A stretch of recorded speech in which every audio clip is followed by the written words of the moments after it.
오세훈 서울시장입니다. 더불어민주당 서울시당이 오세훈 시장을 공직선거법 위반 혐의로 고발한다고 합니다.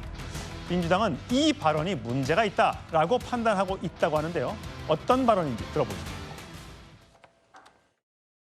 이재명 정부의 삼권 장악 시도는 정말 집요합니다. 반드시 이 중앙 권력을 장악하고 있는 정부에 대해서 경종을 울리고 견제의 이 선거가 돼야 되겠다.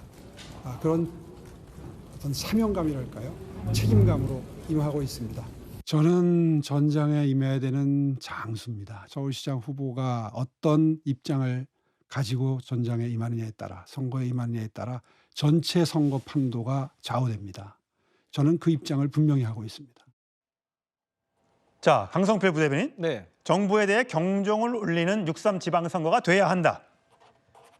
나는 전쟁에 임하는 장수다라고 얘기했습니다. 자, 저 발언이 공직선거법을 위반한 겁니까? 사실 이제 공직선거법 위반의 소지가 있을 수는 있죠. 왜냐하면 이제 단체장 같은 경우는 정치인 출신이라고 하더라도 어쨌든 정치적인 중립을 지켜야 하는 그런 위치에 있기 때문에 발언을 상당히 조심해야 됩니다. 그런데 보통의 이제 현직 시장 같은 경우는 현직 시장이니까 그 프리미엄이 있잖아요. 인지도도 높고 여러 가지 시장의 어떤 지위를 이용해서 여러 가지 행사를 갈 수 있기 때문에 보통은 출마를 빨리 하지 않습니다. 쉽게 말해서 예비후보 등록을 늦게 하는 거죠. 하지만 지금 오세훈 서울시장이 생각했을 때는 본인이 좀 다급해 보여요. 그렇기 때문에 저는 정치적인 발언을 하고 있는 것 같은데 본인이 또 당내에서도 사실 상황이 그렇게 녹록지가 않거든요. 근데 지금 저 발언들은 사실 다른 민주당 후보를 향한 발언이 아니고 네. 당내에 관련된 그런 얘기를 한 거잖아요. 네. 그것도 문제가 있는 거예요? 그러니까 제가 말한 게 소지가 있어 보인다는 거거든요. 그렇기 때문에 그런 오해 받기 싫으면 예비후보 빨리 등록하면 됩니다. 그런데 제가 생각했을 때 이게 서울시장이 워낙에 지방선거에서 중요한 선거다 보니까 조금 신경전이 벌써 빨리 시작되는 건 아닌가 그런 생각이 들었습니다. 김기용 대변인. 근데 오세훈 서울시장 측에서는 아니 진행자 질문에 답한 게 무슨 선거운동이냐라고 하면서 그렇다면 이재명 대통령의 SNS로 정원호 구청장을 칭찬하고 전재수 전 해양수산부 장관을 소개한 거 이거야말로 노골적인 선거 개입 아닌가라고 좀 주장을 합니다. 오세훈 시장 잡으려다 이재명 대통령 잡는 격 아닌가 그런 생각을 합니다. 지금 경기도 같은 경우는 한준호 의원 관련해서 뭐 감사장을 줬다고 해서 본인의 SNS에 올리지 않습니까?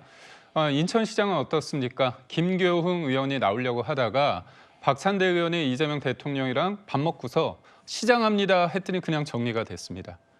그리고 또 어떻습니까? 서울 정원호 구청장 관련해서 그냥 대놓고 일 잘한다 얘기해서 그렇게 정리되는 분위기 아닙니까? 더 특히 지금 K 국정 설명회 같은 걸 하고 있는데요. 최근에 어디에서 했냐? 그걸 보니까요. 인천 계양을에서 했습니다. 인천 계양을 누가 나오려고 합니까? 대통령의 입이라고 하는 김남준 전 대변인이 나오고 있지 않습니까? 그게 보니까 인천시당, 민주당 인천시당에서 요청을 하니까 김민석 총리가 가서 국정 홍보 설명회를 하고 있습니다. 예, 선거에 개입하는 게 지금 국민의힘입니까? 민주당입니까? 대통령입니까? 오세훈 시장입니까? 국민들이 다 보고 있습니다. 예. 아까 강성필 부대변인이 얘기했던 것처럼 지금 서울시장이 벌써부터 이 선거전이 뜨겁게 달아오르고 있습니다. 민주당에도 많은 후보들이 나오고 있는데 아직 국민의힘에서는 오세훈 서울시장을 제외하고는 공식적인 출마 선언을 한 사람이 지금 없는 상태죠. 오세훈 서울시장도 아직 공식 출마 선언을 하기 전입니다만 과연 이 선거가 어떻게 전개될지요. 신경전이 뜨거운 그 발언을 들어보시겠습니다. 인원가 있는 시장과 구청장이었다면 제가 21년도, 22년도에 했던 일을 15년, 16년에 했으면 더 빨리 진척됐겠죠. 오세훈 시장님 보시면 사실 시민들이 원하지 않는 일들을 본인의 의지로 하시는 일이 많아요. 반대가 더 많은 일인데도 밀어붙이시는 일이 많고. 서울시가 만들어 놓은 무대 위에서 성동구가 멋진 춤을 춘 사례다. 구청장, 시장에 비해서 권한이 적지 않습니까? 예산도 좋고. 어떻게 하면 시민들과 해가지고 다 이렇게 만들어냈으면 고생했다고 얘기를 해야지. 거기다 대놓고 숟가락을 얹으시고. 여선홍 부대변인, 이정현 국민의힘 공천관리위원장이 새로운 인재와 새로운 시대를 위해서 스스로의 길을 열어주는 결단이 책임의 모습이다.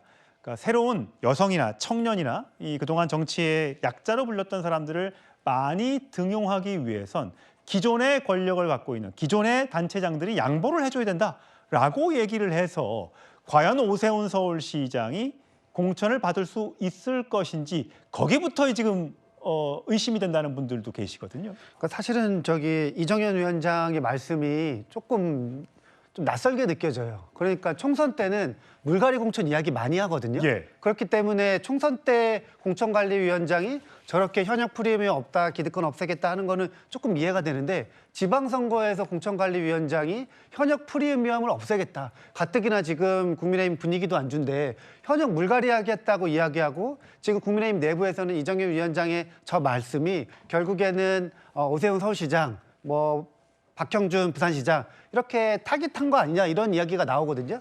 지금 국민의힘에서 지금 다 아시는 것처럼 서울시장 같은 경우에는 윤희숙 전 의원이 출마 의사를 표시하긴 했지만 예. 막 다 같이 해가지고 막 이렇게 뜨겁게 분위기가 달아오르는 건 아니거든요. 왜냐하면 상황이 어렵기 때문입니다. 그런데 지금 이정현 위원장의 저 발언이 과연 지방선거에 도움이 될지 민주당한테는 도움이 되지만 국민의힘한테는 그렇게 도움이 되지 않을 것 같습니다. 김기웅 대변인 씨, 사실 지금 서울시장에 신동욱 의원이라든지 나경원 의원이라든지 안철수 의원, 현역 의원들이 나설 수도 있다, 나서야 한다, 그런 내용도 있잖아요. 그런데 그들이 현역 배지를 버리고 나갔을 경우에 또 괜히 떨어지면 배지만 날아가는 것 아니냐? 이런 것 때문에 주저하고 있다는 얘기도 들리거든요. 아무래도 이제 경선이라는 게 서로 간에 치열하게 그다음에 서울의 비전을 놓고 치열하게 경쟁을 벌였을 때 그 과정 속에서 지지율이 오를 수 있고요. 저는 오세훈 시장 입장에서도 경선이 다이내믹하게 됐을 때 본인이 그 과정을 뚫고 가면 더 큰 오세훈이 되는 거고요.